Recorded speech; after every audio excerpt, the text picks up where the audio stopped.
diffusion des connaissances sur l'histoire et le patrimoine de la ville de Goma. On peut donc se poser la question pour savoir qui en sont les promoteurs. Il s'agit bien du professeur Abelarius Bamoy son recteur de l'IKV, le professeur Romé Pamou, professeur de l'IKV, Monsieur R, chercheur au musée royal d'Afrique centrale, Madame Christine, muséologue au musée royal d'Afrique centrale. Mais comme nous en avons l'habitude, que lorsque vous voulez parler de quelque chose, il faut au préalable les définir pour ne pas s'égarer dans la divulgation. Nous sommes obligés de vous présenter le petit programme de ce jour. Mise en place terminée, nous passerons à l'hymne national, mot de bienvenue du maire ou de son représentant, discours du recteur, présentation du projet par M. R, Mme Christie et le recteur de l'IKV, mot de la notabilité du moment, mot de la fin du recteur de la coopération de l'IKV, cocktail et à 12h, fin de la cérémonie. Après-midi, 13h, rencontre avec le lycée de Beaumont. 14h, visite des sites historiques importants avec le lycée de Beaumont et l'IKV. Et 16h, fin de la visite. Sans plus tarder, nous passons à l'hymne national et pour cela, je vous invite, il faudra vous lever. Unis dans l'effort pour l'indépendance, pressons nos fronts, longtemps courbés, et pour un bon, prenons le plus bel élan, dans la paix en peuple par le labeur, nous bâtirons un pays plus beau qu'avant, dans la paix citoyenne. Entournez l'hymne sacré de votre solidarité, fièrement saluez l'emblème d'or de votre souveraineté. Dombéni Congo, des aïeux Congo, au pays Congo, bien-aimé Congo, nous peuplerons ton sol et nous assurerons ta grandeur. 30 juin au doux soleil, 30 juin du 30 juin, jour sacré soit le témoin, jour sacré de l'immortel, serment de liberté que nous léguons à notre postérité pour toujours. Merci. Monsieur l'abbé, recteur de l'IKV, distingués invités, tout protocole respecté, mesdames, mesdemoiselles et messieurs, à l'occasion de la cérémonie de lancement de la table ronde sur le projet Goma Capitale, qu'il me soit permis, au nom du maire de la ville de Goma, que j'ai ainsi l'honneur de représenter, de vous saluer et de vous souhaiter la bienvenue dans ce beau cadre de l'hôtel La Candide. Au nom de Monsieur le maire de la ville de Goma, j'adresse un vibrant hommage à son Excellence Monsieur le Président de la République démocratique du Congo, champion de la masculinité positive, pour les efforts qu'il ne cesse de fournir pour restaurer la paix à la partie est de notre pays, la République démocratique du Congo. Aussi, mes remerciements s'adressent également à son Excellence Monsieur le gouvernement de la province du Congo central, pour son esprit managérial,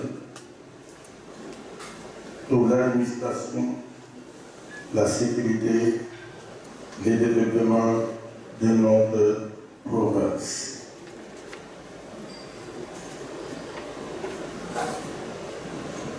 Tout en exhortant tous les invités à donner le meilleur d'eux-mêmes pour une bonne participation aux activités prévues, je déclare lancer la table ronde sur le projet Bouma Capital. Que vive la République démocratique du Congo, que vive la province du Congo central, que vive la ville de Bouma. Je vous remercie.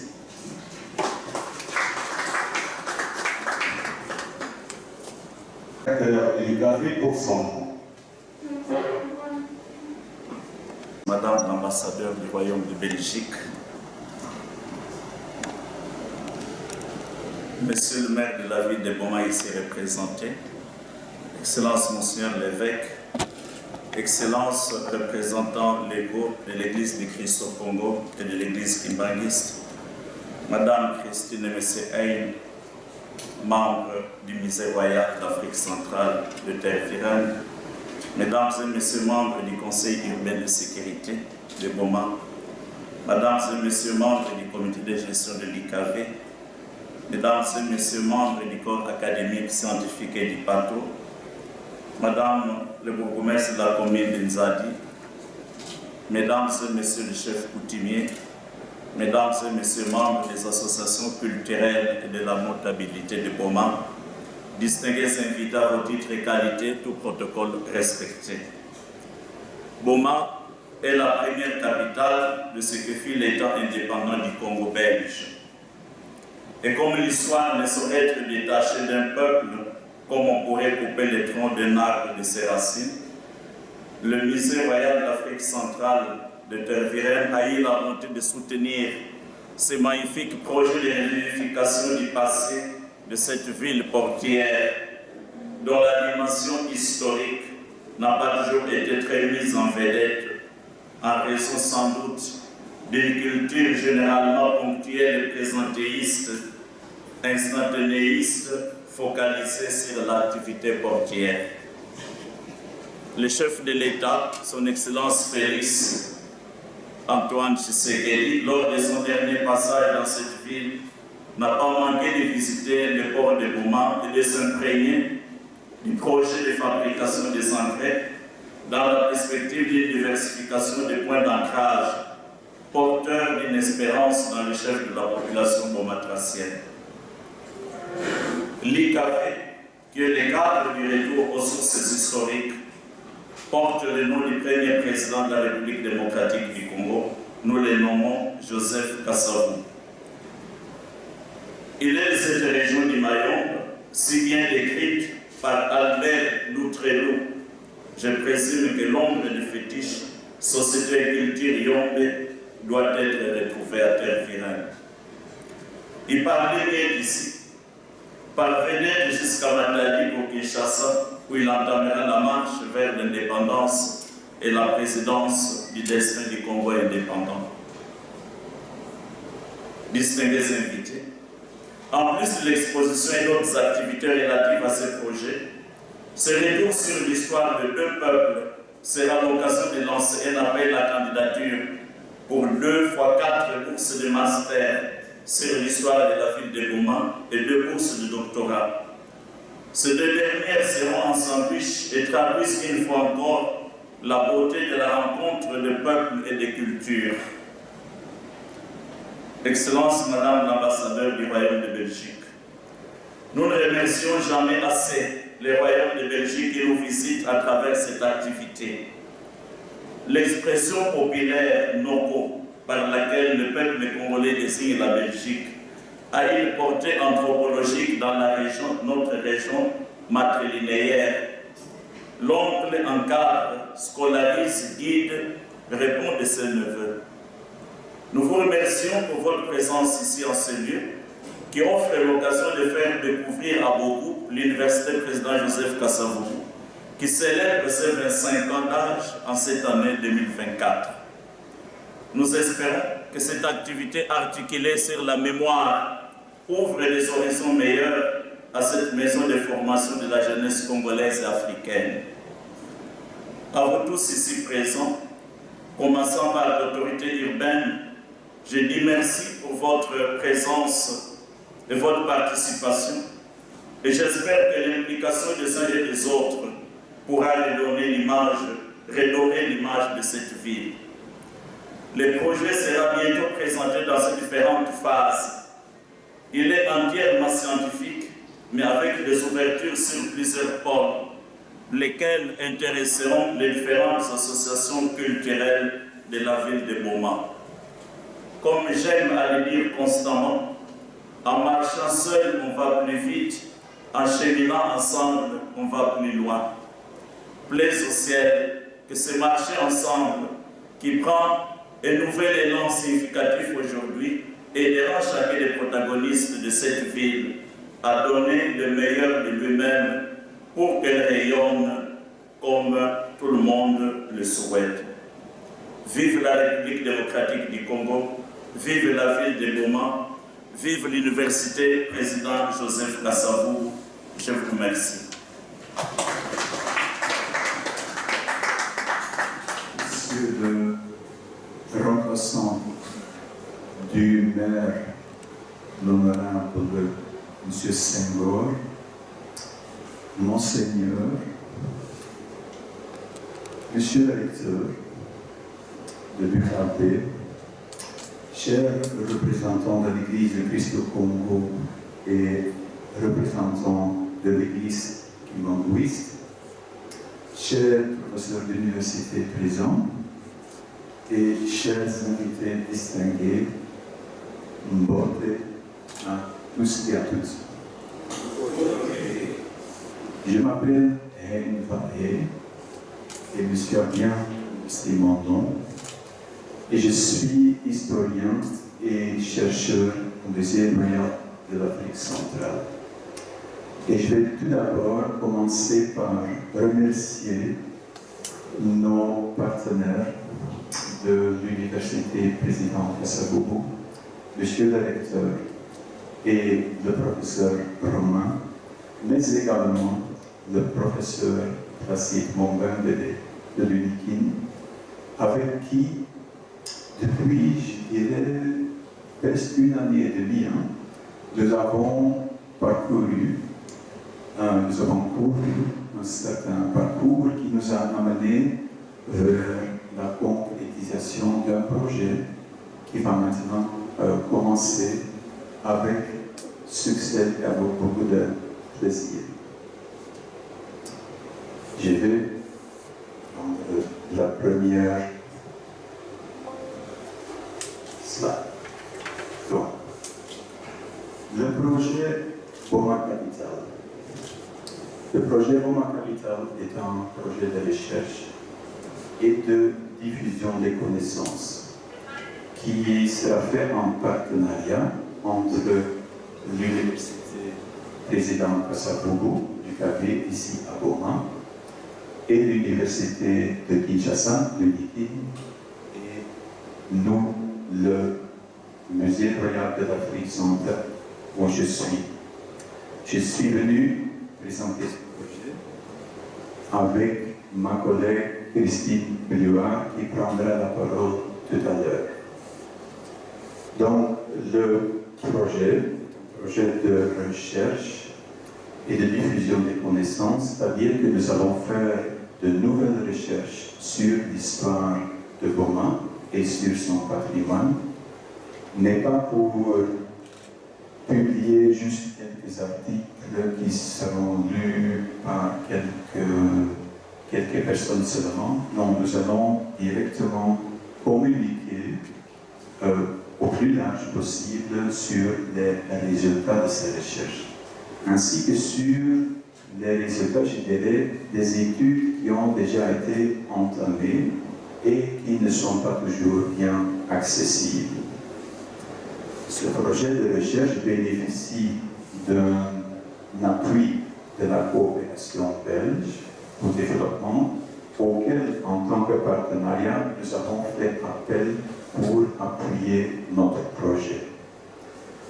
Je vais juste très brièvement cadrer ça un peu. Le musée commence en fait en ce moment un nouveau, ce qu'on appelle accord cadre entre le musée et la coopération belge, ce qui permet au musée de développer en partenariat avec des partenaires au Congo, mais également dans d'autres pays africains, des projets qui alors seront soutenus par la coopération, mais qui doivent correspondre aux priorités et à un nombre d'exigences de la coopération belge. Ça permet au musée de développer des projets vraiment en partenariat avec des universités et d'autres partenaires dans des pays africains. Donc le musée lui-même n'est pas un bailleur de fonds, mais nous avons fait appel à la coopération qui a approuvé notre projet et qui a décidé de l'appuyer. La durée du projet est de 4 ans. Nous commençons maintenant en 2024. Le projet devrait se terminer 2028-2029 début.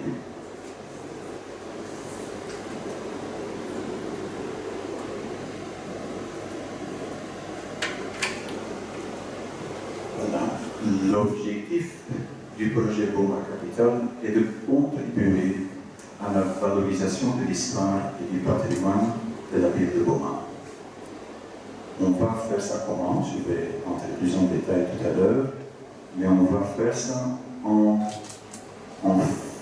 donnant des nouvelles formations à des étudiants et des chercheurs au niveau de master et aussi au niveau du doctorat dans les domaines de l'histoire et de la muséologie. Et donc, de nouvelles recherches seront menées par ces étudiants, par ces chercheurs sur le patrimoine, sur le passé et le patrimoine de Boma. Et donc, ces résultats seront directement diffusés à travers plusieurs projets pilotes, qu'on les appelle. Notamment, on fera 2 expositions ici à Boma et on va aussi produire des podcasts et des vidéos documentaires qui pourront circuler sur les réseaux sociaux pour contribuer à une meilleure conscientisation de l'importance de l'histoire de Boma et de son patrimoine. Et on va également, vers la fin du projet, organiser ici à Boma une conférence qui sera ouverte au public.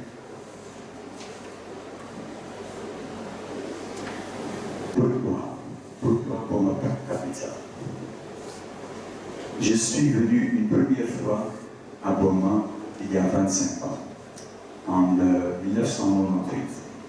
Et je me rappelle très bien, ça m'a toujours resté vite à l'esprit.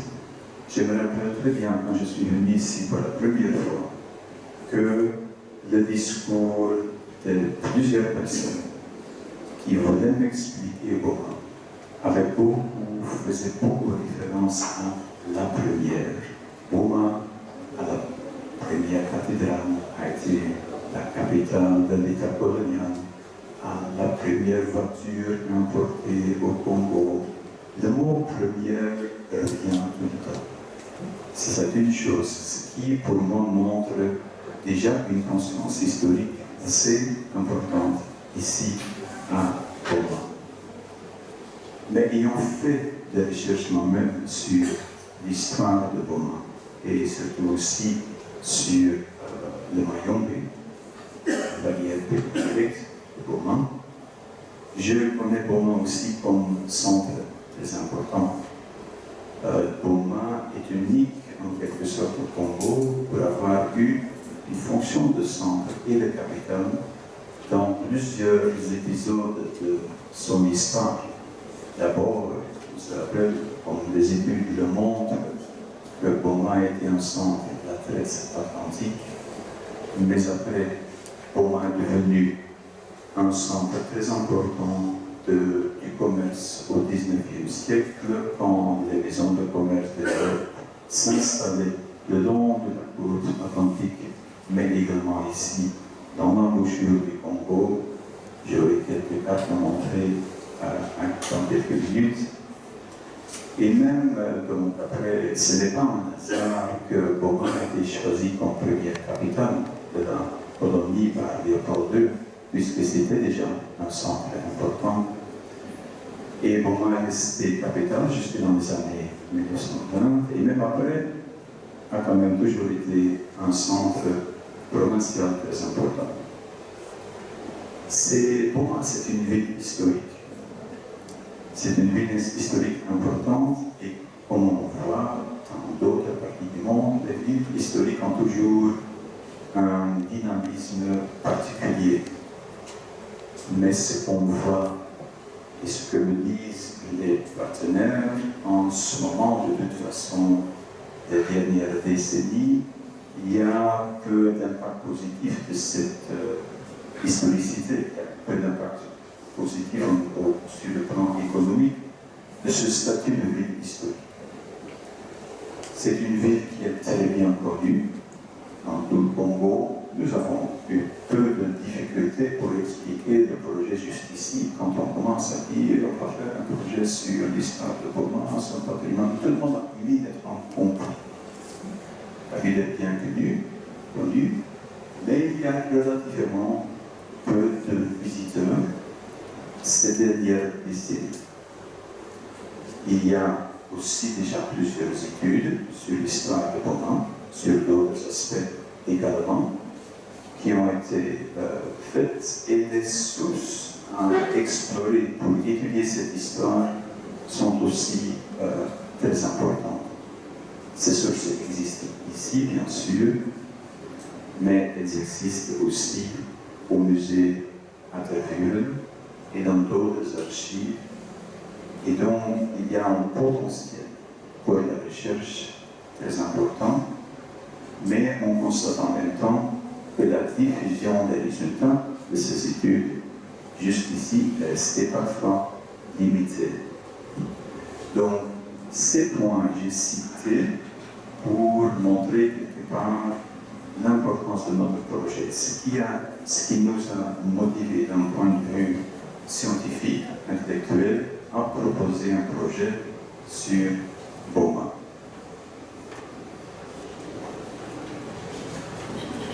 Voici quelques cartes tirées de la bibliothèque du musée d'Attervuren et des archives. La première carte, en fait, a été publiée par un missionnaire français, le père du Parquet, en 1875.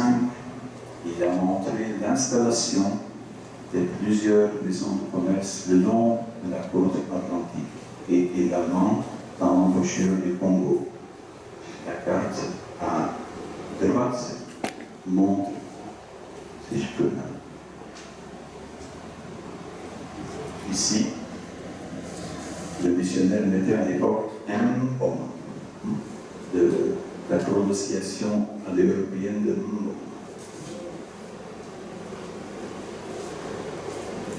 À ce moment-là, les Européens n'étaient pas admis dans l'intérieur du pays. Ils étaient obligés de rester soit à Boma, en embouchure du Congo, ou sur la côte atlantique, puisque le commerce était bien contrôlé, bien géré par les commerçants africains à l'époque.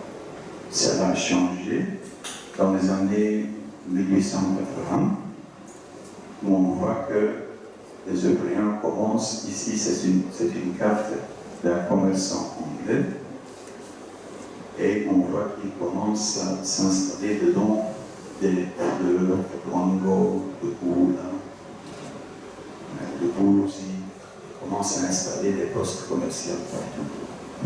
Mais Boma, en ce moment, est un centre déjà très important. Et la liste ici, qui a été publiée à côté d'une carte faite en 1989 par un agent de la force publique, Guillaume, et il a fait une liste de toutes les maisons de commerce qui étaient installées.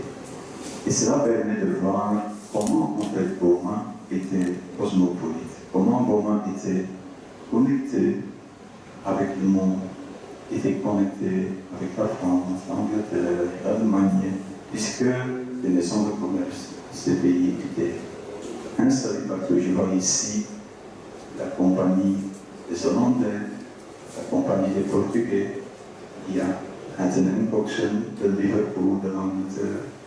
Ça fait que Boma était, même avant la colonisation, un lieu cosmopolite qui était bien connecté avec le monde. Donc, comme je disais déjà, ce n'était pas un hasard quand Léopold II a développé ce projet au Congo, il a choisi Boma comme capitale. Et voilà ici, j'ai encore rejeté cette carte faite à la main dans les années, à la fin des années 1880 et qui montre le développement d'une route de caravane de Boma jusqu'à Kisangila. Puisque ça, c'était la première route de caravane qui amenait en fait des produits à Boma et qui permettait de importer des produits de l'Europe vers l'intérieur. Ça, ce sont des documents que nous avons au musée de Terbium et qui seront mis à disposition des chercheurs dans le cadre de notre projet Boma Capital. Mais il y a plus que ça. Il y a un certain nombre de collections de types différents que nous avons au musée. Comme je dis déjà, plusieurs cartes, documents d'archives, mais nous avons une collection d'archives photographiques qui en fait permettent de reconstruire l'histoire et le développement de la ville de Boma. Des photos, je pense que parfois ne sont pas bien connues, et ici, et donc le projet les mettra à disposition du partenariat. Il y a des objets aussi, nous avons pour la plupart des objets de bonnes photos et on pourra échanger ça. À titre d'exemple, un objet emblématique qui vient justement de Boma et qui est peut-être connu par un certain nombre de personnes présentes ici, le statut qui a appartenu à un des rois de Boma, le roi Nekoko, et qui est entré avec les autres rois de Boma en 1878 en conflit. Ils ont eu un conflit sur des tarifs pour gérer le commerce. Et il y a eu un conflit violent entre les maisons de commerce et les rois de Boma. Et dans ce contexte, le leader des troupes européennes, qui s'appelait Alexandre de Commune, il a ramené cet objet.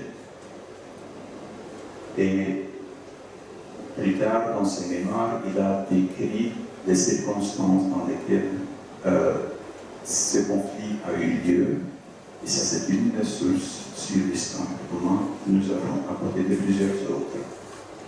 Je montre également ici un autre objet qui est dans la collection du musée, qui montre un hippie, qui renvoie déjà un peu à la culture de l'État colonial, mais qui est évidemment inspiré par l'art local ici, de cette région.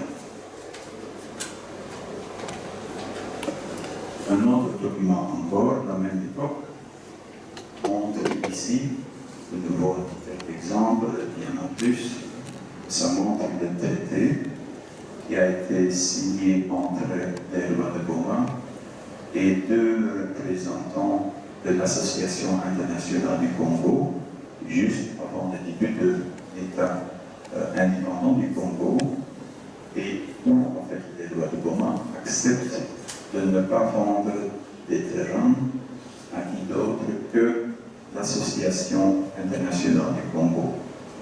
Ça fait partie de l'histoire de la première occupation coloniale, qui peut être comprise, qui peut être étudiée par les archives que nous avons au musée et qui sont conservées ailleurs. Voilà. La question, comment est-ce que nous allons faire ce projet? C'est un projet de recherche. Nous venons de l'Institut de recherche, d'un musée, et nous avons, après discussion avec les partenaires, décidé de sélectionner 2 fois 4 étudiants au niveau master. Des étudiants qui auront déjà commencé leur master, mais à qui on va permettre qu'ils s'orientent pour leur fin d'études vers un sujet qui porte sur l'histoire de Boma. Avec notre équipe, nous avons proposé un premier atelier de lancement pour les études et nous allons aussi les inviter pour un stage de formation au musée de Terre-Neuve, ce qui va permettre aux étudiants de s'immerser dans les archives, de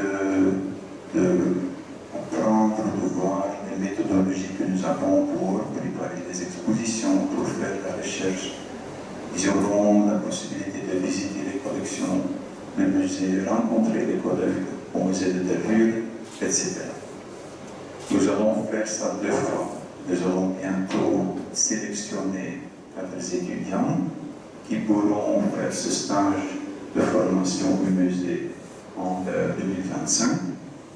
Et en 2026, on va sélectionner un deuxième groupe d'étudiants qui pourront alors faire ce stage de formation l'année après.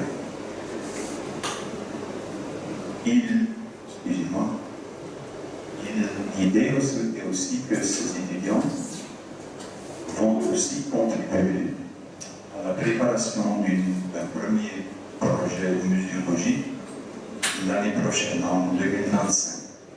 Après discussion, nous avons pensé que ce serait bien de commencer par une exposition d'archives photographiques que nous mettrons à disposition des étudiants en format numérique, puisque toutes ces collections ont maintenant été numérisées au musée, et on le fera par moyen d'un outil en ligne.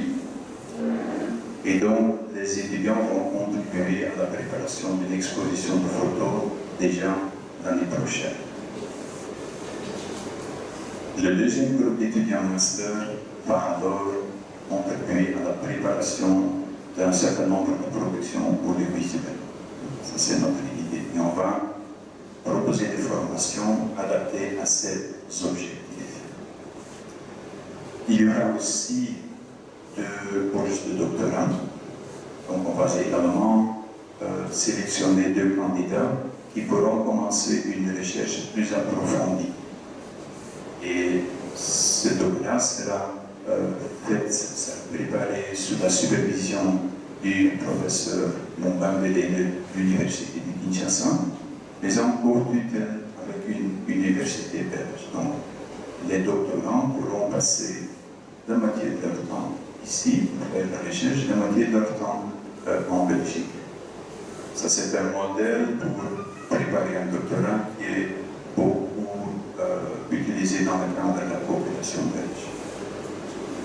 Et ces doctorants seront bien sûr également accompagnés par notre équipe du projet et ils pourront participer à la préparation d'une deuxième exposition qu'on veut réaliser ici à Goma en 2027.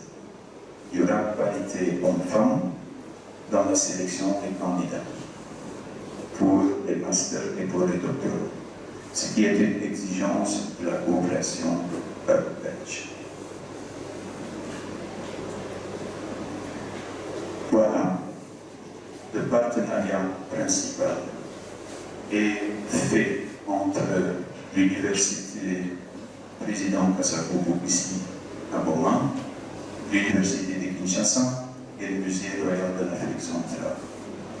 Mais ce que je veux souligner dès le début, et M. le directeur a fait référence à ça aussi, il y aura plusieurs moments, dans plusieurs activités que nous allons mener ici à Boma, il y aura possibilité pour d'autres parties prenantes, et on va certainement rencontrer un certain nombre de ces parties prenantes ces jours ici. Il y aura possibilité de s'impliquer dans le projet, d'offrir un appui à la recherche, de donner un appui à la préparation des expositions. On va surtout pouvoir bénéficier des connaissances, des expertises qui sont déjà présentes ici à Boma. C'est notre objectif. Et ces parties prenantes pourront ainsi également participer dans la diffusion des connaissances par rapport à l'histoire de Boma. Je vais maintenant m'arrêter pendant quelques instants pour donner la parole à notre partenaire, professeur Montbelvelé, qui peut juste dessiner quelques pistes de recherche. Monseigneur l'évêque, merci à tous les invités. Et c'est vraiment un grand jour pour nous parce que cette réflexion a été menée pendant un certain temps. Il nous a fallu beaucoup de rencontres et on s'est mis d'accord sur un certain nombre de choses. Alors, comme l'a souligné Hen, notre objectif, c'est de créer ces partenariats interuniversitaires, interinstitutionnels, qui restent en matière de recherche une des possibilités le plus intéressantes, le plus dynamique, mais surtout qui réunit les différentes intelligences pour un résultat scientifique beaucoup plus solide. Alors, par rapport à ces projets, nous pensions qu'il y avait beaucoup d'opportunités et beaucoup d'orientations de recherche en ce qui concerne la ville de Boma. Et comme l'a soulevé Hen, Boma reste en fait cette ville, ces lieux cosmopolites. C'est-à-dire que lorsqu'on lit l'histoire de la ville de Boma, on constate que, et d'ailleurs on a encore quelques signaux forts jusqu'à maintenant, et Boma a été le centre de migration en fait. Donc c'est ici vraiment qu'à Boma nous avons énormément de populations venant d'Afrique de l'Ouest et d'Afrique du Centre qui pendant la période coloniale et bien avant la colonisation, je pense qu'il a fait allusion à un des premiers photographes d'ailleurs qui était nigérian et qui a joué un rôle majeur sur l'histoire de la ville de Boma.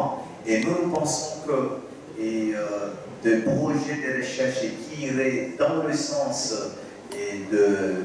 des questions migratoires sur la ville de Boma semble être très intéressant parce que ça va permettre de mieux comprendre en fait cet aspect cosmopolite de la ville de Boma. Mais aussi l'une des orientations de recherche que nous mettons en valeur, c'est la question économique.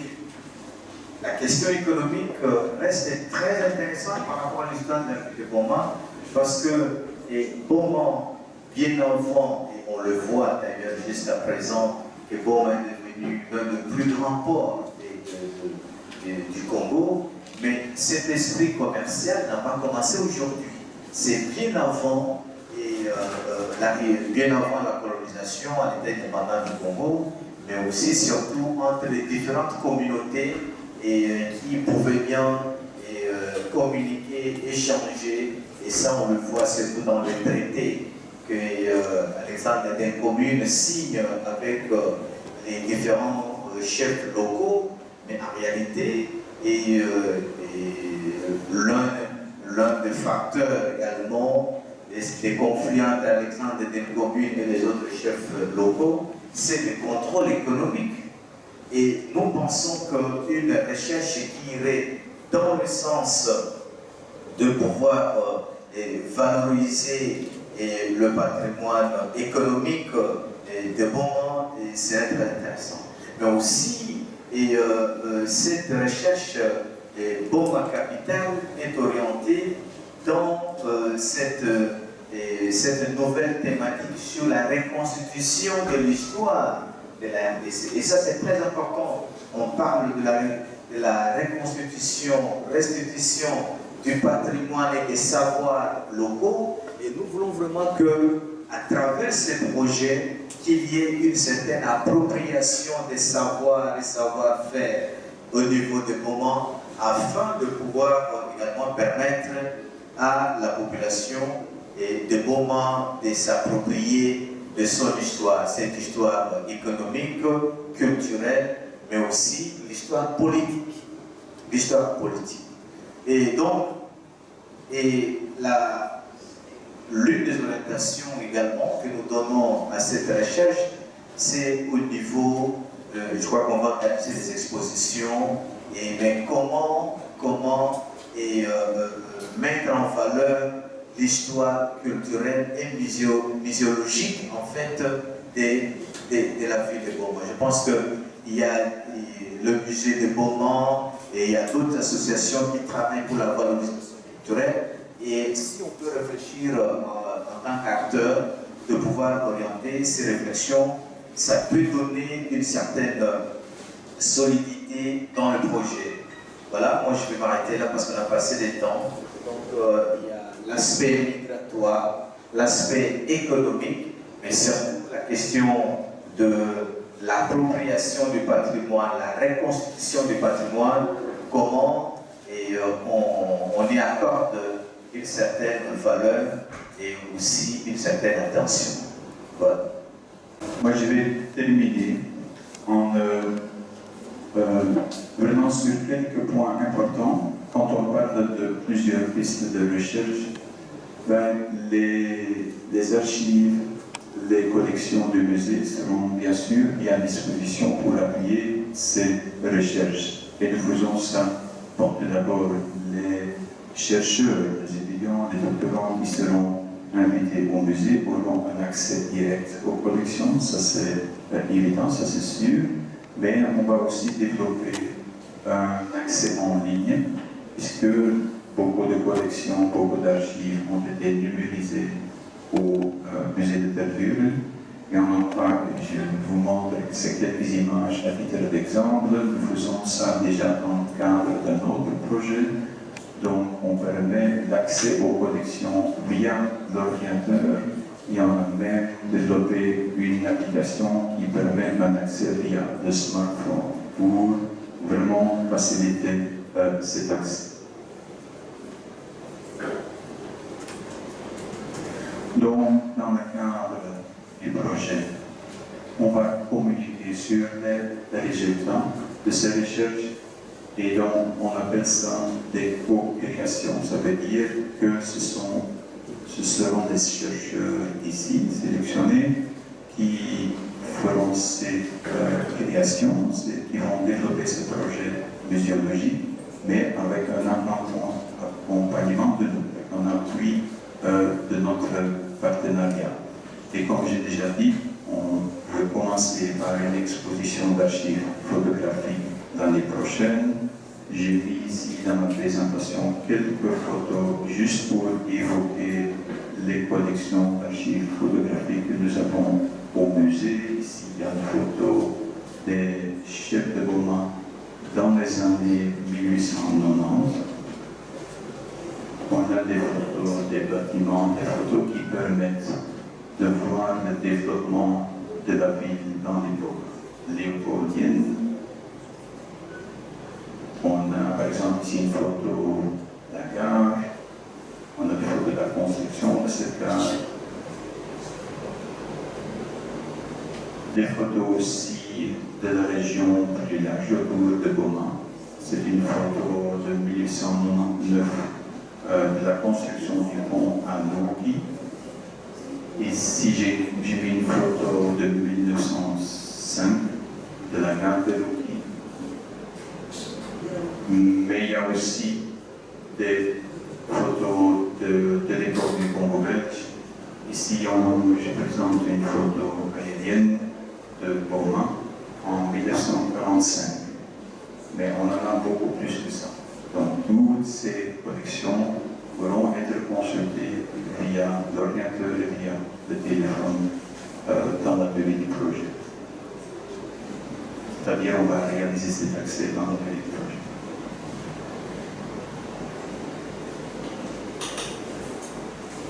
Donc, exposition d'archives photographiques en 2025, les productions audiovisuelles en 26, on fera une plus grande exposition en 27, à laquelle les doctorants pourront contribuer, la conférence publique, et j'avais déjà mentionné cela également en 27, et puis à la fin du projet, on va organiser bien sûr un événement de clôture auquel, en fait, les 2 thèses de doctorat pourront être présentées. Voilà les objectifs pour terminer. Il y en a à court terme, moyen terme et long terme. Les objectifs à court terme, c'est vraiment de donner, de faire pour que des données sur l'histoire et le patrimoine de Boma, qui sont conservées au musée, mais également ailleurs, de faire pour que ces données soient accessibles pour les partenaires, les étudiants, les parties prenantes à Boma. Ça c'est une première chose. Mais on va aussi faire de nouvelles recherches sur l'histoire et le patrimoine et on va travailler sur la diffusion des connaissances par le biais d'expositions, de production audiovisuelle et de conférences. À moyen terme, on veut renforcer la capacité locale par la formation d'étudiants et doctorants à promouvoir l'histoire et le patrimoine de Boma. Et l'objectif à long terme, c'est que l'histoire des patrimoines de Boma pourront avoir un effet de levier sur le développement local et régional, créant ainsi de nouveaux emplois et rendant la ville plus attrayante pour les investisseurs. Ça, c'est l'objectif à niveau général. Voilà le résumé. Donc, un projet de partenariat, 3 partenaires, j'ai déjà nommé plusieurs fois.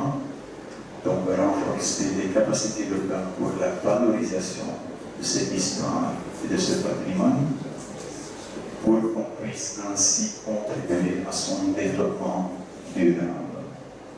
On va former des étudiants, des chercheurs au niveau du master et du doctorat, et on fera de nouvelles recherches et on communiquera sur ces nouvelles recherches par les biais de projets muséologiques qui seront réalisés ici à Boma même.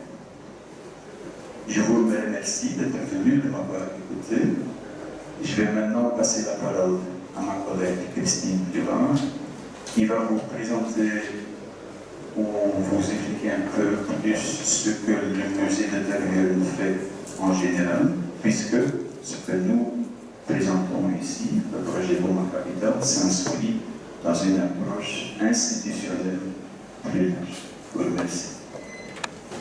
Monseigneur l'évêque, monsieur le représentant de la ville de Boma, mes collègues professeurs des universités du Calais, de l'UNITIN, messieurs les journalistes, mesdames et messieurs, merci beaucoup pour votre accueil et pour l'occasion de pouvoir présenter ce projet. Alors, il me revient le plaisir de vous présenter en fait le musée royal de l'Afrique centrale, en fait qui a changé pas mal depuis 5 ans puisqu'il a été rénové. Et c'était l'occasion de vous présenter un petit peu. Il a changé évidemment au niveau infrastructure, mais surtout au niveau du contenu et de comment il s'engage auprès des collaborations, entre autres en Afrique. Alors c'était important aussi, on vous a apporté quelques publications qui seront pour la bibliothèque de l'UCAD et des publications qui peuvent être aussi partagées avec d'autres partenaires.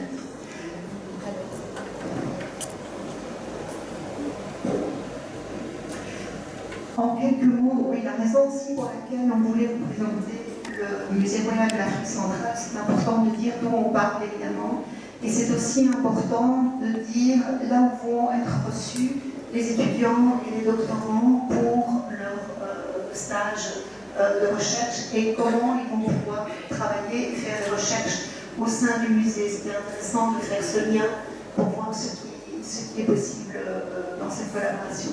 Donc l'Africa Museum, c'est son nouveau nom. Donc en fait, c'est le Musée royal de l'Afrique centrale, mieux connu sous ce nom-là. C'est donc à la fois une institution scientifique et de recherche et un musée. Donc il combine les deux qualités. Il a été fondé par Léopold II autour de l'Afrique centrale. Il y a environ 120 chercheurs et chercheuses, environ 80 stagiaires africains et stagiaires africaines qui sont présents chaque année au musée. Il y a des importantes collections d'objets, comme vous l'avez vu, d'archives, de films, de photos. Il a été donc rénové et réouvert en 2018. Alors un petit point simplement qui correspond en fait l'histoire de ce qui se passe ici au niveau de la ville de Boma et la création du musée. Il y a des dates qui correspondent évidemment. Donc le musée est pensé en 1897 avec une exposition universelle qui se tient à Bruxelles et à Tervuren, orchestrée par le roi Léopold II. En 1998, le roi Léopold II décide la fondation de ce musée à Tervuren. En 1908, l'État indépendant du Congo devient le Congo belge, et donc le musée royal devient donc le musée du Congo belge. Et puis en 1960, à l'indépendance du Congo, le musée devient musée royal de l'Afrique centrale. Et plus récemment, avec sa rénovation en 2018, le musée prend le nom de Africa Museum.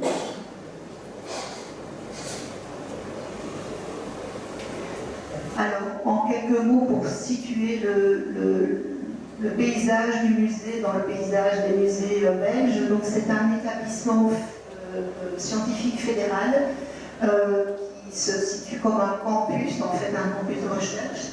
Il y a 6 bâtiments. Donc vous voyez sur au centre, je ne sais pas où est le pointeur. Oh, j'ai annulé.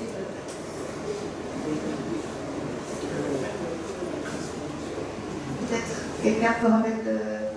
Ah, merci beaucoup.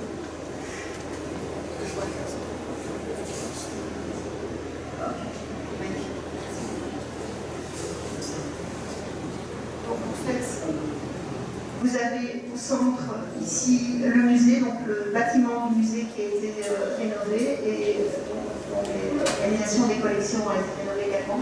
De part et d'autre, 2 pavillons, le pavillon de la direction de ce côté-ci, se passe tout le développement administratif du musée, et puis le pavillon Stanley qui porte ce nom-là parce qu'il reçoit les archives, entre autres, de Henry Morton Stanley, mais également les archives de l'histoire coloniale, donc le volet histoire. Alors vous avez un bâtiment qui se trouve ici dans le parc, qui s'appelle le CAPA, et qui reçoit à la fois les recherches en sciences humaines, la gestion des collections. Donc une grande partie des collections sont conservées dans ce bâtiment-ci. La biologie également, les services d'histoire et les services publics et des réserves. Et également, vous avez le service des publications qui se trouve dans ce bâtiment-là. Alors, il y a un nouveau bâtiment qui a été construit lors de la rénovation du musée, qui est ici, et qui s'appelle le pavillon d'accueil, et qui connecte le musée par un corridor souterrain, donc entre le pavillon d'accueil et le musée. Donc ça, c'est le grand apport, je dirais, de la rénovation, c'est de mettre tous les accueils des publics dans un bâtiment, avec une billetterie, avec une cafétéria, et de laisser au musée un maximum d'espace pour recevoir les informations, les collections, les expositions. Il y a encore un bâtiment qui se trouve ici, qui s'appelle le Palais d'Afrique, et donc il reçoit à la fois les chercheurs et les collections en géologie, en biologie, en archéologie, et également des réserves. Voilà, ça vous permet de voir où que ce bâtiment se situe un peu comme un campus et accueille effectivement beaucoup de chercheurs. Alors, La mission du musée, c'est un centre de recherche et de diffusion des connaissances qui est évidemment relié historiquement au passé des sociétés en Afrique et en particulier avec l'Afrique centrale, mais également au passé de la Belgique puisque l'histoire coloniale est directement connectée avec l'histoire de ce musée et aujourd'hui c'est une histoire qui est en permanence questionnée. Ce musée est dépositaire de collections importantes sur ces régions. En tant que musée et institut de recherche, en fait, l'African Museum souhaite contribuer aujourd'hui au moyen de partenariats aux enjeux d'une citoyenneté mondiale et solidaire, avec un partage des connaissances, un accès aux archives, une facilitation pour l'accès aux archives, des projets participatifs et en co-création. Alors je vais laisser un petit mot à mon collègue Placide Moumbet-Bédé pour nous expliquer peut-être en quelques mots quels sont l'état des lieux aujourd'hui, les questions qui concernent les demandes et la reconstitution, ce projet de reconstitution du patrimoine, dont un projet comme Boma Capital fait vraiment partie, puisqu'il s'agit effectivement de reconstruire un patrimoine. Et cette image en réalité, la question de la restitution entre la Belgique et le Congo, c'est une question ancienne. Donc elle ne commence pas aujourd'hui. Et on le voit déjà dans la décennie 1970. La Belgique avait rendu un certain nombre d'objets aux Zaïre de l'époque sous Mobutu. Et dans cette nouvelle dynamique, déjà en 2017, lorsque Macron fait son discours, qui en réalité entre les deux pays n'était pas un nouveau discours, parce que ces deux pays étaient déjà dans cette dynamique il y a longtemps. Alors ici, nous constatons que les deux pays vont travailler sur la reconstitution, et ça c'est la visite du roi Philippe en juin 2022. Et quand il arrive, il va amener un objet très symbolique pour manifester en fait cette volonté des échanges équilibrés entre les deux parties sur la question. C'est le masque Kakungu, qui est un masque Soukou, et qui est actuellement au Musée national de la RDC à Kinshasa. Et l'idée, c'est entre les deux pays, on est dans la logique de pouvoir compléter, on est vraiment dans la logique de pouvoir compléter les collections, c'est-à-dire que les vides qui ont été créés dans les collections congolaises, voir dans quelle mesure ces vides peuvent être comblés par certaines collections qui se trouvent au musée des Terres de Rennes. Mais il faut savoir que notre objectif, c'est vraiment permettre cette appropriation du patrimoine culturel, que nous arrivions à nous en approprier, mais surtout à pouvoir les transmettre à des générations à venir. C'est ça qui est très important, parce que les objets culturels ne sont pas que des simples objets, mais ces objets incarnent des savoirs, ces objets constituent des matériaux d'éducation, mais aussi et ça nous permet de pouvoir renouer en fait renouer notre histoire avec notre passé, mais aussi faire des projections sur l'avenir. C'est ça qui est très important.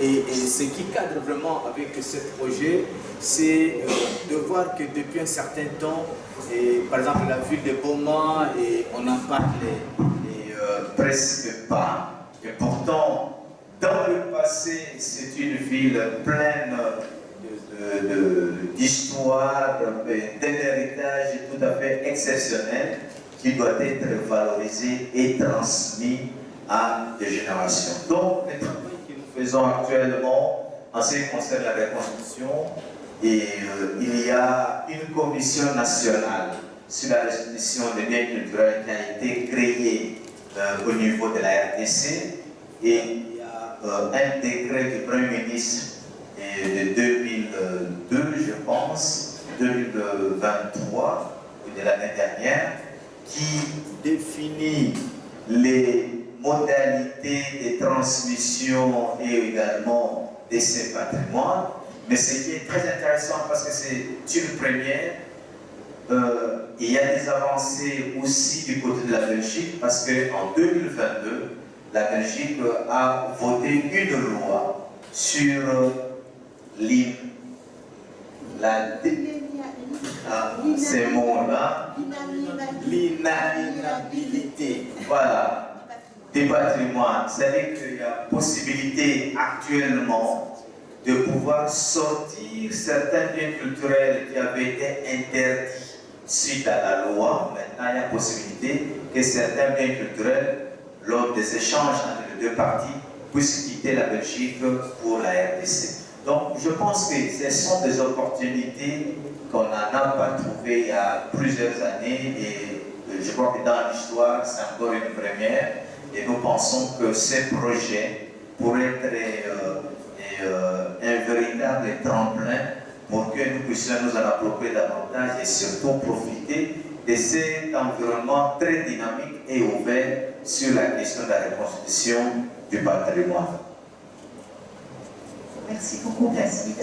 Et donc, cette reconstitution du patrimoine passe évidemment par l'appropriation, et pas seulement celle des objets, mais aussi des archives et des documents qui accompagnent ces archives, des photographies. Alors, on pense qu'un projet comme Goma Capital, c'est un projet qui évidemment se passe en parallèle avec toutes les discussions au niveau gouvernemental, mais ce projet permet de rapprocher en fait la recherche, les étudiants, mais aussi la société civile avec ce patrimoine. Donc ça se passe en même temps et c'est complémentaire en fait. Alors, juste pour revenir sur le musée très rapidement, quels sont les types de collections qu'on trouve au musée? On pense toujours qu'il n'y a que des objets ethnographiques au musée de l'Afrique centrale, des objets qui concernent l'histoire patrimoniale congolaise, rwandaise, burundaise, classique. Mais en fait, il y a également des spécimens de zoologie qui intéressent aussi, des archives dont je parlais, par exemple les archives de Henry Morton Stanley, des photos, des films, des cartes. Et nous a montré ça, des cartes historiques, des photos aériennes aussi, qui sont importantes, et on en a pas mal sur la ville de Boma. Des échantillons de bois tropicaux, des minéraux, c'est aussi des collections importantes si on parle de questions de développement durable. Et le musée participe environ à une trentaine d'expositions hors les murs par an. Et donc effectivement, ce sont des outils de l'exposition, est un outil de diffusion des connaissances en fait.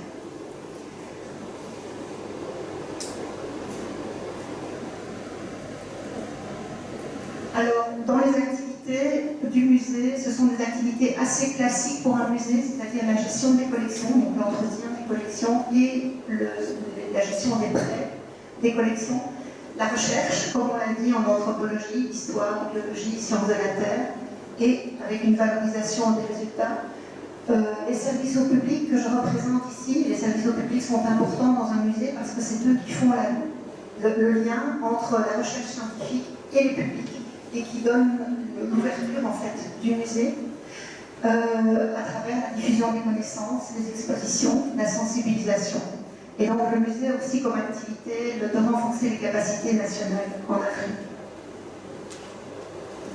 Il y a des partenariats scientifiques en fait dans 15 pays en Afrique, mais évidemment la majorité des projets se situent ici en RDC, pour voyez. Alors, dans les recherches et les familles de recherche au musée, il y a l'anthropologie culturelle, la biologie, les sciences de la Terre et histoire et politique. Ça, ce sont les quatre grandes, le cadre, je dirais, des recherches. Mais dans chacun de ces cadres, il y a un certain nombre de disciplines qui sont représentées. Donc, par exemple, tout à l'heure, le professeur Placide nous indiquait les potentialités des recherches que l'on peut faire ici au niveau des masters et des doctorats. Il y a peut-être un élément que l'on peut rajouter, c'est le caractère durable, le rapport à la nature, le rapport à l'entretien du paysage. Et donc, effectivement, il y a des recherches historiques très importantes et depuis longtemps que mène le musée dans la réserve de Lougui, qui est ici à proximité. Donc, effectivement, ça peut être aussi une clé de recherche. Des recherches, ici avec mon collègue Jackie Maniaki, des recherches en linguistique. Alors, un projet qui n'a pas encore étudié le Congo central, parce que la quantité d'archives est tellement importante que pour l'instant, on n'est pas encore arrivé à finaliser ce projet. Mais c'est un projet que je voulais vous présenter parce qu'il est disponible sur le site web du musée, gratuit. Vous pouvez télécharger en fait le projet province, donc des 26 provinces, qui sont étudiées à la fois avec les archives présentes au musée, mais aussi les archives présentes sur le terrain. Donc en fait, ces publications qui sont sous format de PDF, vous pouvez les trouver sur le site web du musée, les télécharger et étudier de manière plus approfondie les documents qui existent sur ces différentes provinces. Donc c'est un projet qui pour l'instant est arrêté parce que notre collègue Jean Omasombo, politologue au musée, a pris sa retraite, mais on espère bien que ce projet va se poursuivre. Et en tous les cas, les archives que lui avait mis de côté sont à disposition, bien sûr, des étudiants. Alors, également des recherches en sciences naturelles et dans tous les risques, donc évidemment, les gestions des risques naturels, l'environnement et la géodynamique. Alors, je vais peut-être laisser la parole à mon collègue Hem, qui connaît mieux que moi les questions de digitalisation, mais c'est évidemment un point très très important. Ça ne veut pas dire évidemment qu'il faut remplacer les objets par des éléments digitaux, c'est pas du tout ça. Mais les éléments digitaux via les smartphones, via les sites internet, permettent de diffuser un maximum d'informations et de co-créer en fait ces possibilités. Par exemple, que les expositions soient également des expositions disponibles en ligne.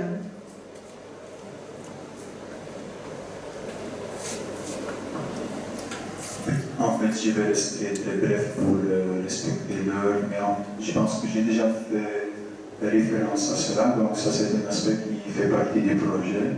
On mettra les collections qui ont été numérisées par le musée à disposition des chercheurs dans l'équipe Boma Capital via un outil qui a été développé par un autre projet qu'on pourra facilement récupérer, adapté pour le projet, et donc les équipes ici à Boma pourront bénéficier de ce qui existe en numérique. Donc au niveau numérique, ça signifie les photographies, les archives, les films aussi. Il y a de nombreux films d'archives coloniales qui existent, et également la musique. Il y a des échantillons de musique et d'enregistrements qui sont également disponibles, donc des enregistrements très anciens.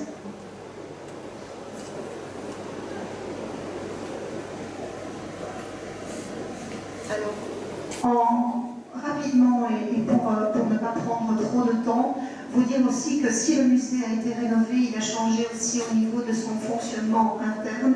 Et donc aujourd'hui, il y a un énorme effort qui est fait et une volonté du musée d'ouvrir en fait les collections aux chercheurs, aux artistes, donc pas seulement les chercheurs. Les chercheurs trouvent en général leur chemin, ils sont bien encadrés.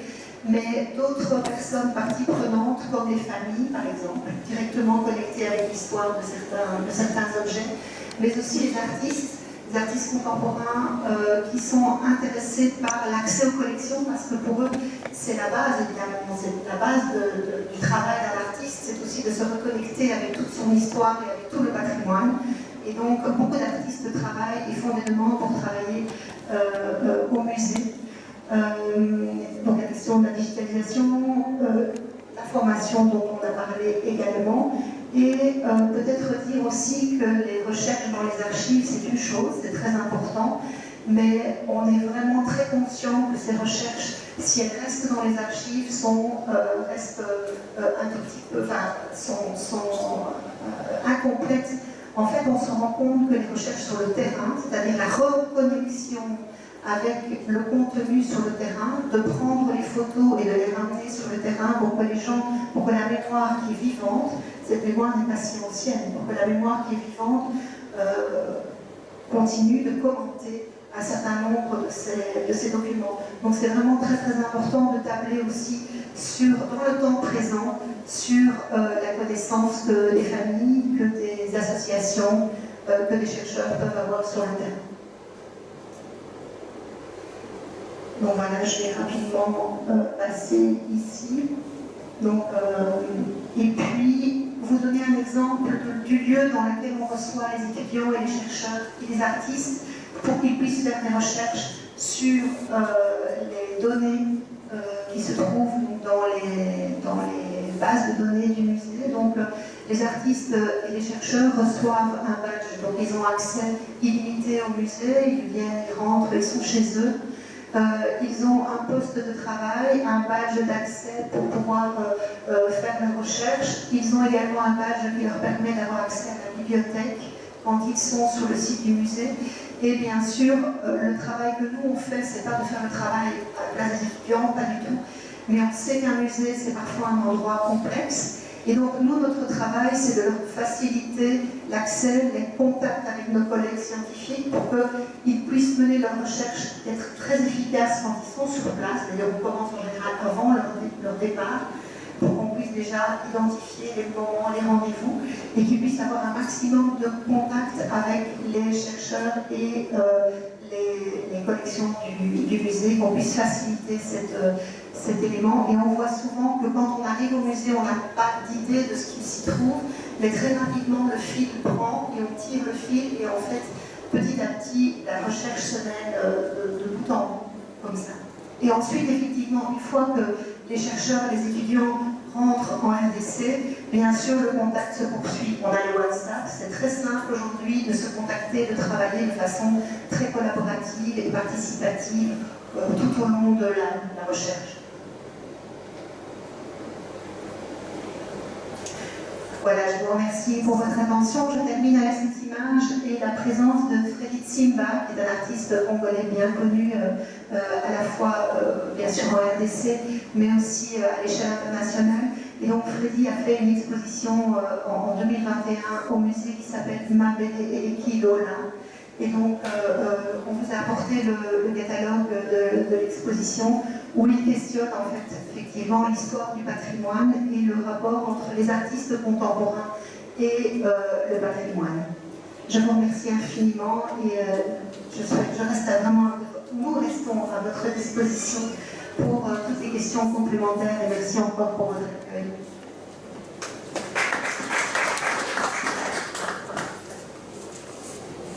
Je crois que toi j'ai expliqué. Je ne dis pas grand-chose, c'est juste pour dire que les 11 projets retenus par la coopération belge passent à travers les 5 universités retenues, de Kinshasa, de Lubumbashi, Kisangani, l'université officielle de Bukavu, et puis il y a l'IKV comme 5e université dans la République. Je crois que nous avons suivi attentivement les projets entrent dans le cadre des 3 missions traditionnelles de l'université, l'enseignement, la recherche et le service à la communauté. Et de plus en plus, les bourses d'études sont données si le projet de recherche a un impact réel sur la communauté locale. Là où il n'y a pas d'impact réel sur la communauté locale, il est difficile aujourd'hui de pouvoir recevoir un financement dans le cadre des bourses d'études. Cette situation sera expliquée davantage aussi à nos étudiants et à nos scientifiques pour qu'ils comprennent que tout projet de recherche n'ayant pas un impact réel avec la communauté locale trouvera difficilement le financement dans ce sens-là. Merci.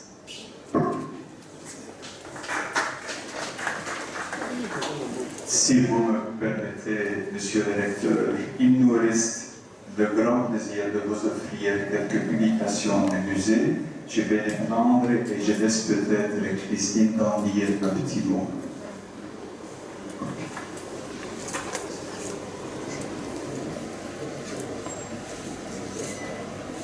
Donc en premier, le catalogue de l'exposition réalisé par Freddy Tsimba avec l'écriture de Henri Boujoko qui a rédigé tous les cartels des pièces historiques et classiques et le curateur de l'exposition est Jean Beaufan, l'écrivain Jean Beaufan qui a orchestré cette exposition. Alors le catalogue Art sans pareil qui montre un certain nombre de pièces maîtresses, en fait on ne dirait pas des chefs-d'œuvre, mais des pièces maîtresses qui sont vraiment historiquement et au niveau de la connaissance de ce qui entoure ces objets, des pièces importantes, des collections du musée qui sont rassemblées dans une exposition qui s'appelle Art sans pareil, et vous avez le catalogue ici. Le catalogue est également disponible en PDF en ligne, donc tout un chacun peut le télécharger sur le site du musée. Alors un catalogue qui me tient tout particulièrement à cœur, comme tous les autres, comme celui de Mabel et d'Equilola aussi, mais donc un catalogue sur la peinture populaire, parce que c'est un catalogue qui reprend la dernière collection entrée au musée, qui est rentrée en 2013, qui est une collection qui nous venait de l'Université de Laval, qui a été rassemblée par le professeur Bogoumil et qui a vécu pendant 30-40 ans ici en RDC, qui a fait énormément de recherches sur la peinture populaire. Et c'est un catalogue qui reprend en fait le travail des artistes populaires qui se sont réappropriés l'histoire congolaise. Ce sont ceux qui ont aussi remis en fait en image l'histoire congolaise vue depuis le Congo, et c'était très important. Donc ce catalogue est aussi important parce qu'il fait le lien entre l'histoire classique d'Afrique, l'histoire de l'art. C'est un trait d'union en fait dans les histoires de l'art, entre l'histoire de l'art classique au Congo, l'histoire de l'art pendant la période coloniale, qui est une histoire de l'art qui est souvent négligée mais qui est important, qui est un chaînon important, et l'histoire populaire et puis l'histoire de l'art contemporain. Alors je vous ai parlé tout à l'heure de la rénovation du musée. Vous avez cet ouvrage qui est le making of, en fait, qui raconte dans le détail comment le musée a été rénové, comment le bâtiment a été repensé et comment aussi le contenu du musée a été réimaginé. Voilà. Et alors le dernier, nous avons le rapport annuel, nous en avons pris plusieurs exemplaires, certains ouvrages sont en plusieurs exemplaires pour les partager aussi avec la mairie de Goma. C'est le rapport annuel du musée, le dernier rapport annuel du musée, qui peut peut-être éclairer sur les recherches en cours, sur ce qui est mené aujourd'hui au niveau du musée, du côté scientifique, mais aussi du côté des services au public et des expositions. Je vous remercie.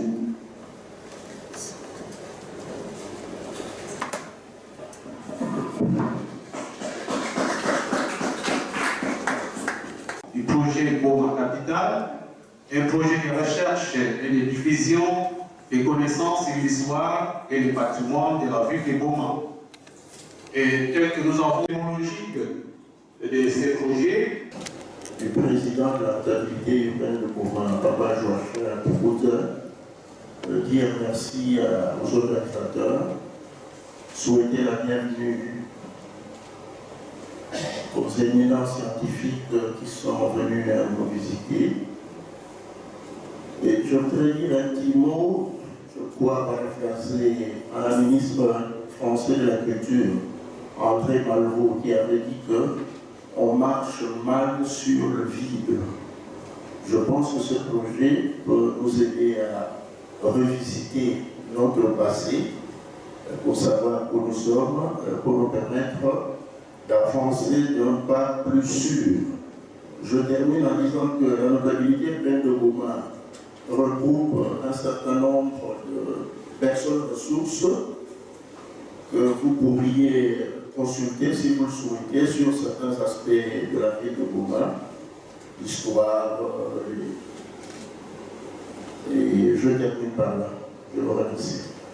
Il y a des zones d'ombre par rapport à ce qui a été dit ici. Je vais profiter du temps que vous m'avez accordé pour demander humblement à l'Assemblée s'il y a quelqu'un qui n'a pas bien compris un passage du discours tenu ici, de lever son bras ou son doigt pour poser une question d'éclaircissement. C'est juste pour vous donner l'occasion de bien vous approprier tout ce qui a été dit. Donc, j'ouvre une petite séance de questions-réponses.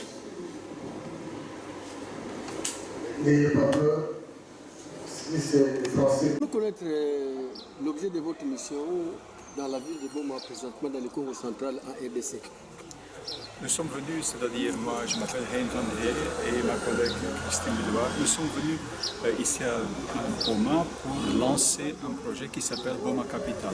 C'est un projet de partenariat entre l'université Président Kasavubu de Boma, ici à Boma, l'université de Kinshasa et le musée de Tervuren. Nous avons ensemble proposé un projet de recherche et de diffusion de connaissances qui se porte sur l'histoire de Boma et son patrimoine. Et ensemble, nous avons soumis un projet pour un appui financier à la coopération belge qui a accepté. Et cette semaine, nous sommes venus ici pour démarrer le projet ensemble avec les partenaires. Pour que le projet soit connu, pour créer un champ fertile pour que des chercheurs d'ici, plus tard, avec l'accompagnement qu'on pourra offrir, pourront faire ce projet et faire de nouvelles recherches. L'objectif, c'est de faire de nouvelles recherches, mais pas uniquement de nouvelles recherches, c'est aussi de communiquer sur les résultats de ces recherches. Et on fera ça par le biais de 2 expositions que nous allons réaliser ici à Boma et on fera aussi quelques productions audiovisuelles, c'est-à-dire des podcasts et des vidéos documentaires qui pourront alors circuler sur les réseaux sociaux pour qu'en fait cette diffusion de connaissances se fait aussi à un niveau plus large, pas uniquement ici à Boma, mais plus large. Mais pour vous, que représente La ville de Boma, c'est un patrimoine incroyable. C'est une ville très très ancienne dont on a les traces, il reste encore des traces dans l'espace public que tout le monde connaît. C'est une ville au cœur du Congo que tout le monde connaît. Donc dès qu'on parle de Boma, les gens connaissent l'histoire ancienne de cette ville. Et l'important, c'est de leur donner de la visibilité aussi et que ça puisse être un appui pour un développement pour l'économie qui puisse se développer ici au départ de l'importance de l'histoire patrimoniale. On délaisse parfois le patrimoine et c'est important de lui redonner vie. Et il y a des associations très actives ici comme Bana Boma par exemple au cœur de la ville qui font ce travail. Et donc c'est important de continuer à poursuivre au départ de ça, mais aussi d'associer ça avec des archives qui se trouvent dans les institutions, et pas seulement les institutions belges, mais de pouvoir rassembler un certain nombre d'informations et de connaissances, et en repartant aussi des connaissances qui sont ici. Alors effectivement, les étudiants sont des vecteurs, sont vraiment des facilitateurs pour pouvoir faire ces recherches, mais ensuite donner cette visibilité plus large à la ville elle-même.